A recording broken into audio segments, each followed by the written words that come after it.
Before we begin this episode, I want to share that if it stirs something within you, if you're feeling the weight of the roles you've played, the silence you've kept, or the motivation that slipped away, you can take this work deeper with me. I created a guided meditation to accompany this particular podcast, and you can find that over on my Substack. And my intention is that it helps you to free yourself from the roles that keep you feeling encaged.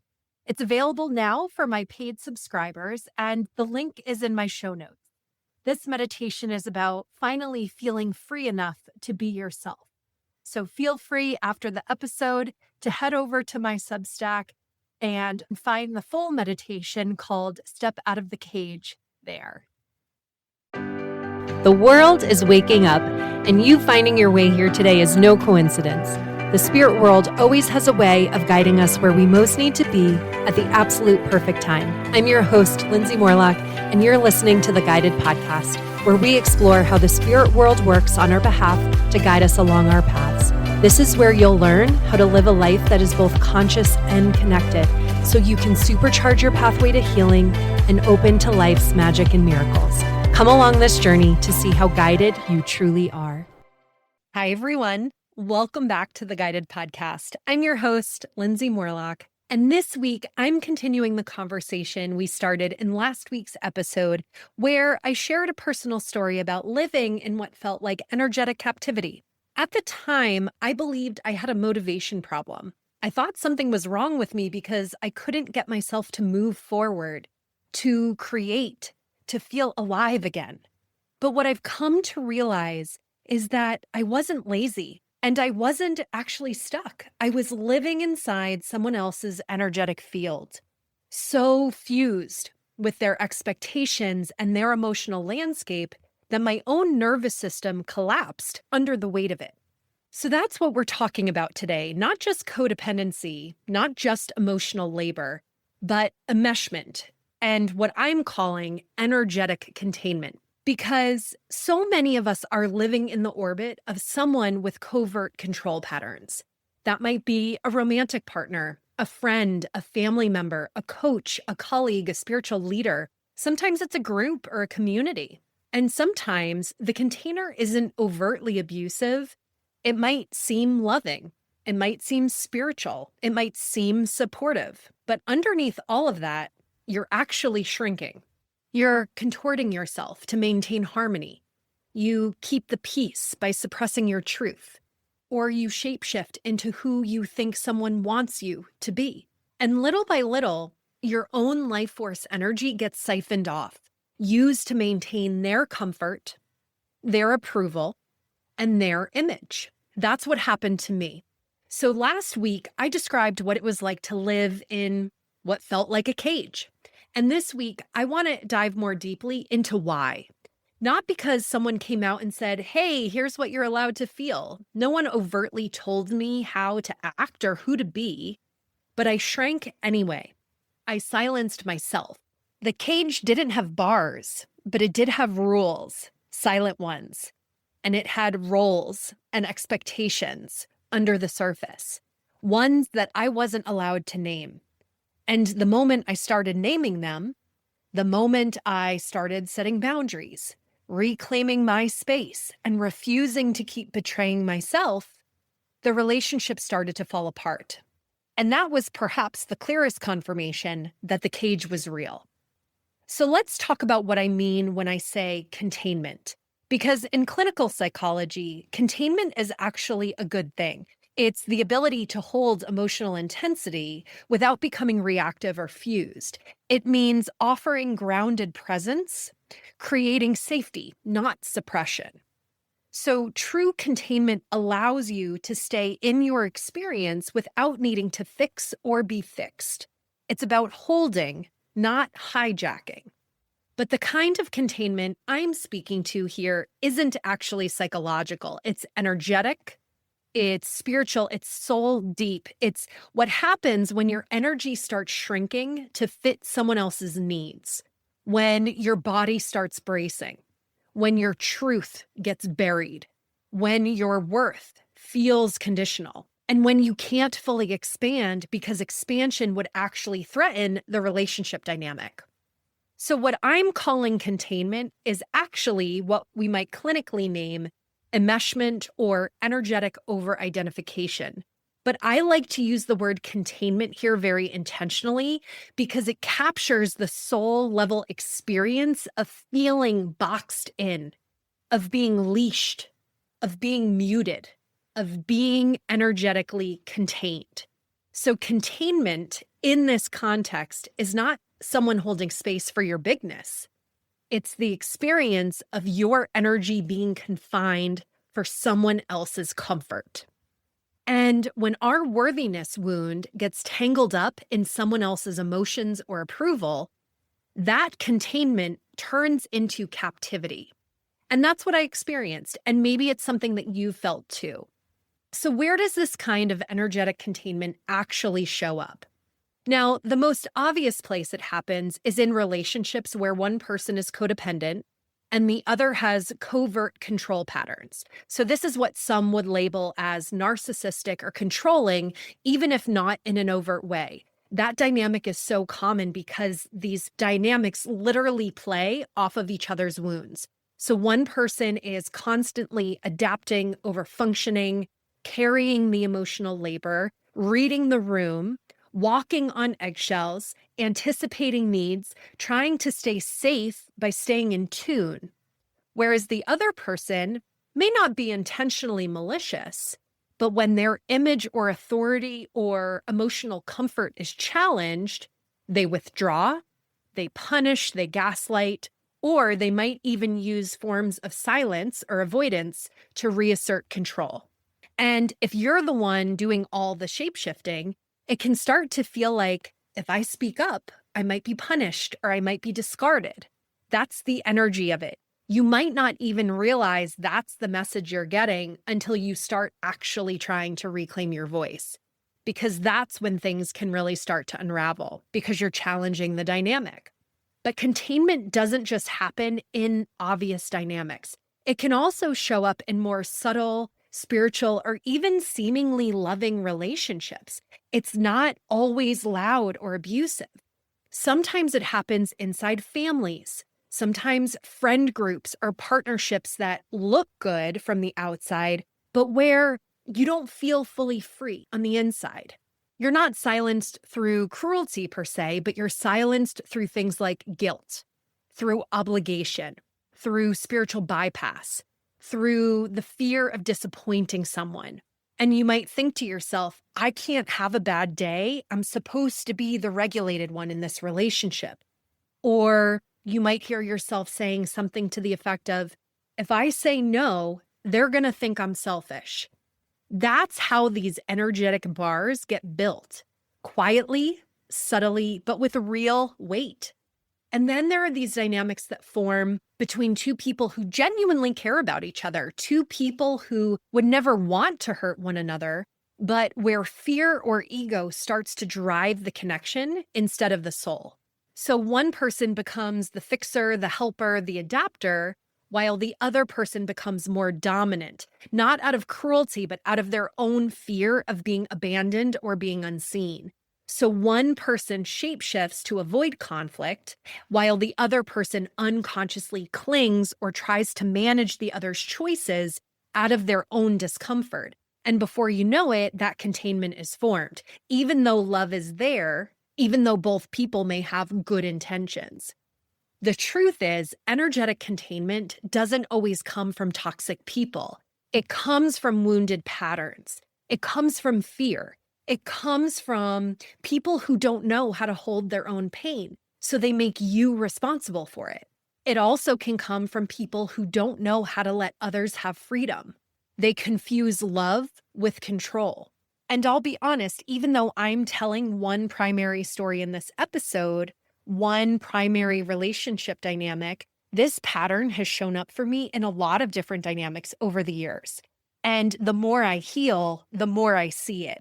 the more I recognize what it feels like in my body when I'm shrinking or when I'm self-silencing or when my system's going into collapse, that kind of fog or freeze state. Not because I'm emotionally dysregulated, but because I'm picking up on the subtle expectations in the room. And this is very real for people who are very intuitive and very empathic. And it's why I wanted to share this episode in the way I'm sharing it, because I know how hard it is to name these dynamics, especially when they're not overt, especially when they live in these spaces between words where things are not spoken, but they are felt. But once you see it, you can't unsee it. So I want to walk you through some of the real moments that helped me to finally see the cage I was living in. Now, these moments were not dramatic or explosive most of the time. They were subtle. They were gradual, but they chipped away little by little at my self-trust, at my voice, and at my sense of freedom. So one of the things I needed to go back and review as I was unpacking my own healing from this relationship dynamic was an origin story. What were the origins of this dynamic? And before I ever moved in with my mentor, we had an honest conversation one day. She shared with me a concern that she had that perhaps I wasn't emotionally stable enough to be her roommate. Now, those are my words, not hers. She framed it as a boundary. Now, she said something that indicated that based on where she was with her own healing, her own evolution, and her own emotional stability, that she needed someone in her environment that could be equally as stable, equally as attuned, because she needed a peaceful environment. Now, at the time, I really respected what she was saying because to me, I thought this is her home. She gets to have her needs. This is not my space. This is something that she's helping me with, something I'm being invited into. And so at the time, I was still planning on moving in with her. But now that this concern had been voiced on her end, I really had to sit with that. And after that conversation, something in me started to unravel. Here, I hadn't even moved in with this person yet. And already I felt like my emotions were going to be too much. And I started having panic attacks. I didn't feel like I was going to be safe to be able to bring my full self as I was into her space. It made me feel like I wasn't good enough as I was. And so the next day, I called her back and I told her that I wasn't ready to move yet, that I couldn't move in with her. And I cited the reason that I didn't feel that I could be a good enough roommate for her, given that I hadn't achieved the level of emotional balance that she was requesting. And when I communicated that to her, she applauded me. She said spirit was going to reward my honesty, that that's the kind of self-responsibility and truth that needs to be spoken in relational dynamics. And ultimately, I was applauded for my self-awareness. So my body relaxed, and I made the decision not to move in with her right then, but instead, I took it upon myself to turn this into a self-improvement project. I was determined to be good enough to be her roommate. And this is what so many of us with low self-worth do, right? I made this my fault. I became a list of things that I needed to fix within myself. And I worked on myself fiercely for the following 8 months to become the level of emotional stability and balance that she was requesting in order to be a good enough roommate. That required an ego death, getting my ego in check, and to really work my own emotional process to find that level of inner stability and alignment. And I did it. I remember the day where we revisited this conversation and she affirmed to me that she felt my level of alignment, that she felt the level of stability. And so it was like I had received these gold stars. I was growing and I had achieved finally the level of being enough to be her roommate, right? That felt like a win. But now I can see this situation so much differently. That moment, that experience, that exchange planted the first seed of my cage. She never had to build the cage. I did it for her because I so badly wanted to be worthy of her approval. And this is how containment begins under the guise of spiritual or emotional maturity. What looks like a boundary can actually be a judgment cloaked in care. You're too much as you are. And if you have unhealed shame, you'll take the message you get and you try to fix yourself in order to earn love, not realizing you're already shrinking in the process. You shouldn't have to be anyone different than who you are right here, right now, in order to be loved. And so this conversation should have registered as a red flag to me. But through the lens of low self-worth, I never even saw it. I just thought, this is something wrong with me, and I'm going to fix it. So eventually, when I did finally move in, this unspoken rule followed me. This unspoken rule of there's no room for your emotions here. It was never said directly. I need to be clear about that. There were no house rules posted on the refrigerator, right? But the energy was clear. I couldn't be too much. So I learned to regulate myself. I learned to manage myself. I became hyper aware of my emotions. If I ever felt like I was particularly upset or emotional, I would leave the house. I'd either grab my keys, go to my car, and go find an empty parking lot to cry in and process my emotions in. Sometimes I would leave the house with my dog and go for a walk and go sit on the side of the road somewhere so I could be out of the house to process my emotions because I didn't feel like I could have emotions in the house without her feeling it. And I didn't want to risk disrupting the peace, but I already knew that this was not a safe space for big emotions because I was going to be disrupting her desire for peace and her comfort. And at the time, I thought that my action in doing that was actually respectful. I thought I was honoring a boundary. I thought I was being a good roommate. But what I was actually doing was abandoning myself. I was tiptoeing throughout my own home, trying to keep myself small enough to be accepted. And now I can see it, that silent expectation that I had to be regulated and composed and always in alignment. That became one of the bars of this cage. And that's how energetic containment functions, through self-policing. You don't need someone yelling at you or overtly controlling you. You internalize the rules and then you enforce them on yourself. That's not emotional safety. That's emotional suppression dressed up as emotional maturity. Now, there came a day where I finally tried to advocate for myself. I explained that I was feeling overstimulated by some of what felt chaotic in the house. There were a number of different dogs in the house and puppies running around, as well as our own dogs. And I'm a highly sensitive person. I'm on that scale. And one of the dogs in the home, who I loved, would constantly lick me, but it would send my system into complete overload. And I was struggling.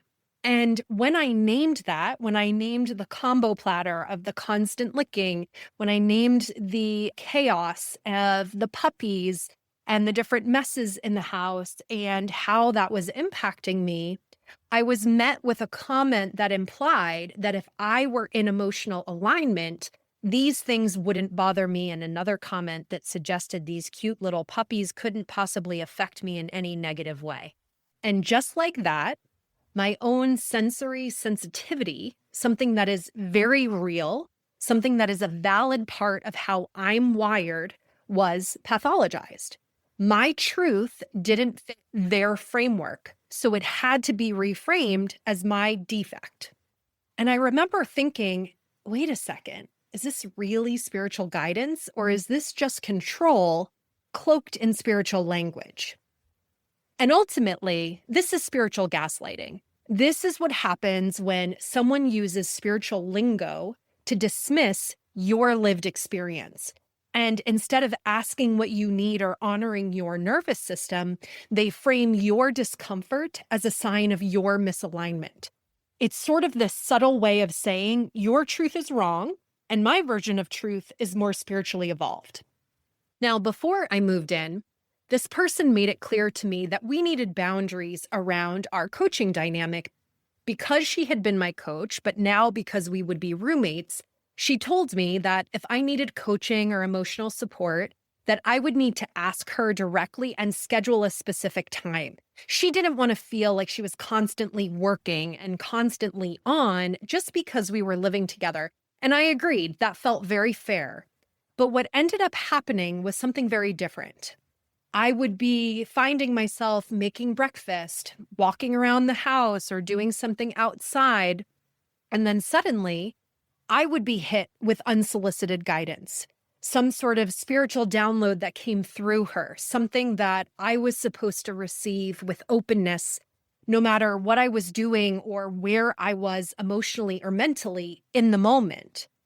And at one point, I named how unsettling it felt to be blindsided like that, where I couldn't prepare myself to receive whatever guidance was coming. I was met with comments that suggested that you can't control when spirit's going to come through with this kind of information, and I should just be unconditionally open to receiving whatever spirit was bringing through, because spirit essentially wanted me disarmed to receive that guidance. That was the overall sentiment of that message. So eventually, I stopped sharing. Over time, I stopped asking this person for support more and more. I stopped letting myself be seen in real time because I never knew when a truth bomb was going to be dropped. And slowly, what ended up happening was my own sense of safety in the home really eroded because you're walking around on eggshells wondering when something you're not ready for is going to hit you. And so this is called boundary asymmetry, when you're asked to follow a rule, but the other person doesn't hold themselves to the same standard. It's when they break their own boundary, they maybe justify it, in this case, with spiritual authority, but that imbalance creates a power dynamic that keeps you off center and second guessing yourself. That would have been a very healthy boundary for me in order to feel safe in my own home, to allow myself to relax my body and to feel more at ease.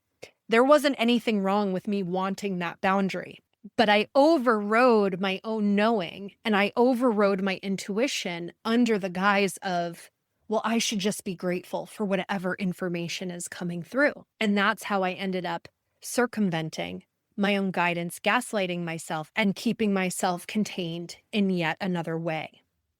And perhaps one of the most confusing situations of all was I was told repeatedly there were no expectations around me offering care for the animals. But then I would wake up one morning and be asked, do you want to do this particular responsibility or that particular responsibility? So I'm being told there's no expectations, but also which expectation are you going to perform? And when I finally had the courage to pull back, I even named that I was working on my own codependent patterns and trying to take responsibility for my yeses and my nos. I said, I need more space to care for myself right now. And the response to me shifted. I was told that I'd either need to work out a different schedule with her for caring for the animals, or I would need to pay more rent to remove those responsibilities from my plate. So this communicated to me that this person was operating from an unspoken agreement that animal care was part of our original agreement when it never was. So it suddenly became crystal clear that my value in that space hinged upon how useful or resourceful I was. That's not freedom. That's called a double bind. And I was constantly trying to decode it, trying to figure out what the right way to move was, what the right way to be was. Because at the root of it, I was terrified that if I wasn't useful, I wouldn't be valued. There was a part of me that was clearly trying to earn my keep. And as a result of that, I overgave. I overfunctioned constantly, trying to earn my keep. But every time I took a step back, every time I tried to make a self-honoring choice, the rules started to change. So suddenly there were expectations, even though I was told there weren't expectations. And that's how I knew I wasn't free. I was caged, right? So this is what false freedom looks like when you're told you have a choice, but there are relational or financial consequences if you choose the quote unquote wrong thing. So you end up stuck trying to guess what's going to keep the peace rather than listening to what's true for you. That's not support, that's control. So let's bring this back to what I started speaking to in last week's episode. Because on the surface, none of these examples I've shared with you, the story about my living situation, the emotional distancing or silencing, the spiritual bypassing or gaslighting, the unspoken contracts, they don't look like they have anything to do with motivation, right? But the truth is, they had everything to do with it. Because when you are energetically contained, you are no longer connected, not to your truth, not to your body, not to your spirit. And when you're disconnected like that from your soul, your life force begins to wither. So you might not see it right away, but you'll start to feel foggy, heavy, unclear, unmotivated, and not because you're lazy or because there's something wrong with you. It's because your nervous system is protecting you from expanding in a space where your expansion isn't safe. This is the energetic, psychological, and spiritual difference between being energetically contained versus being connected. And reclaiming your worth, coming back home to your soul, that didn't just heal my heart, it completely restored my vitality. It brought my life force energy back online. So I want to break this down a bit more and talk about what was actually happening underneath that so-called motivation problem. Because I want you to see this clearly, maybe in yourself, maybe in someone you love. This wasn't a mindset issue. This wasn't a willpower issue. This was soul suppression. So when I was living in that house, it wasn't just about the space. It was about the energy, the atmosphere, the unspoken contracts and expectations and rules. It was like living inside someone else's energetic frequency, someone else's energetic field. It was like my nervous system was constantly trying to adapt to their emotions, their comfort, their timing, their rhythm, their image of how things should be. And in that space, my own life force energy got completely tied up and entangled in survival. So that inner fog that I kept blaming myself for, that wasn't resistance. That wasn't laziness. That was a soul level survival response to being energetically contained. My system wasn't malfunctioning. It was protecting me. And it knew that to be fully alive and fully expressed or fully motivated in that space would have been dangerous to our relationship dynamic. Because autonomy in a codependent or controlling environment gets framed as a threat.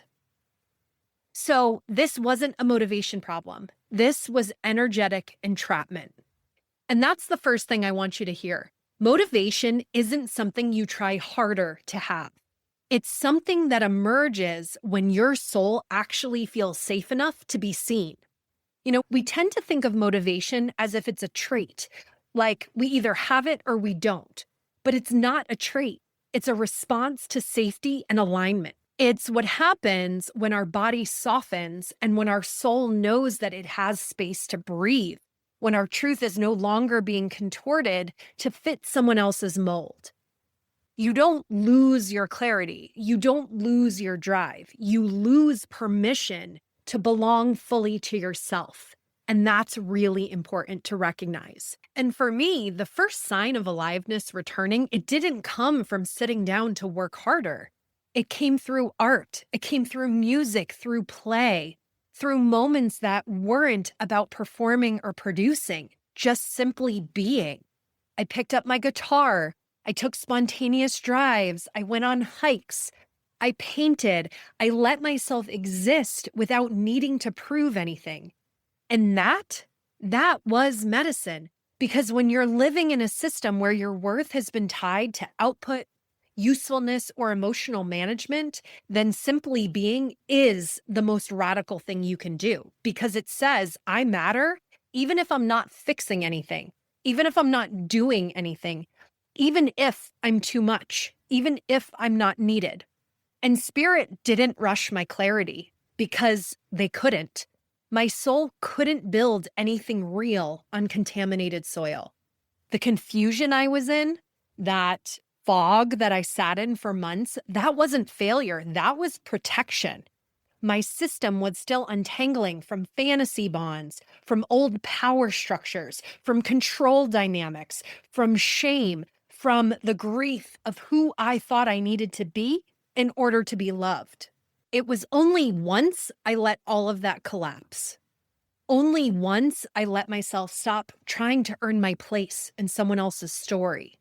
Only then could my own truth emerge, not just as an idea, but as a current running through me. And what changed? I stopped being who someone else needed me to be. I let myself matter again, even in the small, everyday, ordinary choices. And I let the grief be the doorway to the awakening instead of an obstacle. And slowly, my inner fire came back. So it was never lost. It had just been buried under years of self-abandonment.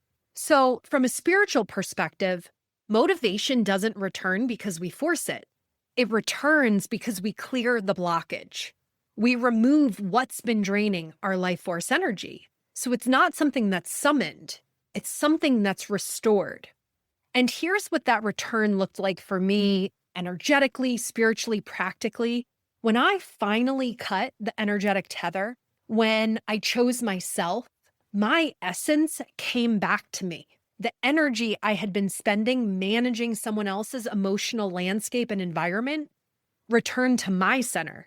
And that's what started to reignite my movement, because when your life force returns to you, motivation comes with it. Then something deeper happened. Once I stopped living physically under someone else's roof, someone else's agenda, someone else's rhythm, someone else's unspoken expectations, I could hear my own heart better. I could feel myself clearly, what I loved, what lit me up, what mattered to me. That wasn't a mental process. That was a remembering. And motivation, it flowed from that soul level clarity. And by the way, you don't have to move out of your home or someone else's home in order to come back to that place. Now, for me, that was absolutely a requirement given the dynamic that I was in. But that's not a foregone conclusion for everyone. But you don't know that until you start reclaiming your power and stop abandoning yourself. But once I really started choosing myself, my nervous system started to soften. Because motivation doesn't come from pressure, it comes from receptivity. And when you're living in a high control dynamic or carrying the residue of one, you feel foggy. You will feel disconnected and you will feel paralyzed to move, not because you don't want to, but because your body isn't convinced it's safe. But once that source of dysregulation is removed, once the energetic threat is gone, your body says, we're safe now. And your spirit says, we're off, let's go. That's when the momentum returns, not from pushing, but from finally feeling aligned. Because clarity is not an idea. Clarity is an energetic attunement. Because when you're in resonance with your soul's truth, you don't have to push yourself into forward motion. You just ride the current. You will feel led because spirit starts moving through you, with you. That's what true motivation is. It's spiritual alignment made visible. So if you're someone that has been stuck in shame, or you've internalized the belief that you don't matter, or you've dimmed your own light just to stay safe in someone else's story, of course your energy slowed down. Of course your fire went out. But as you begin to remember your worth, not perform it, not prove it, but truly remember it, you become a clearer vessel.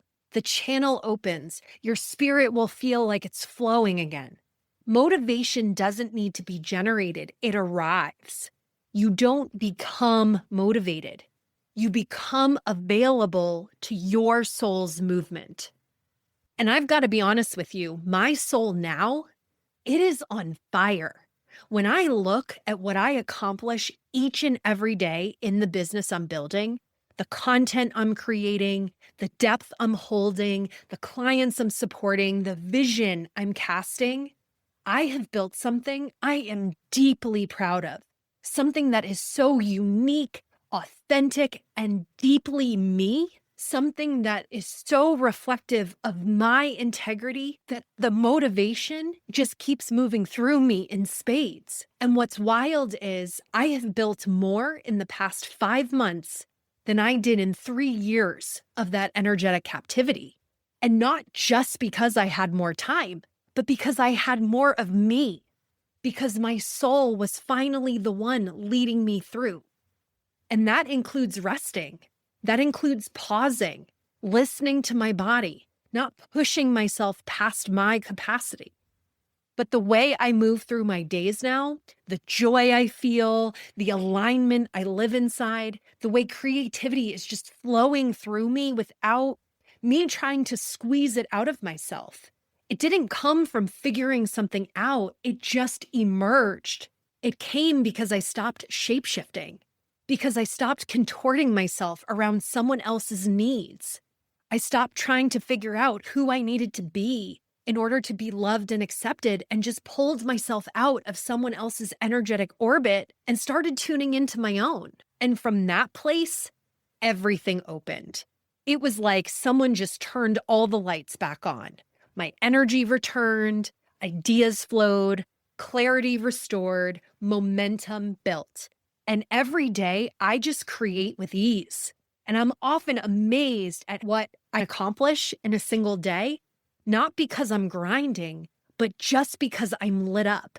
And this is such a different experience for me to just have such joy in every facet of this creation journey and feel totally aligned and complete exactly where I am, even when it's messy. What I'm experiencing now is what happens when your life force energy is no longer being siphoned off.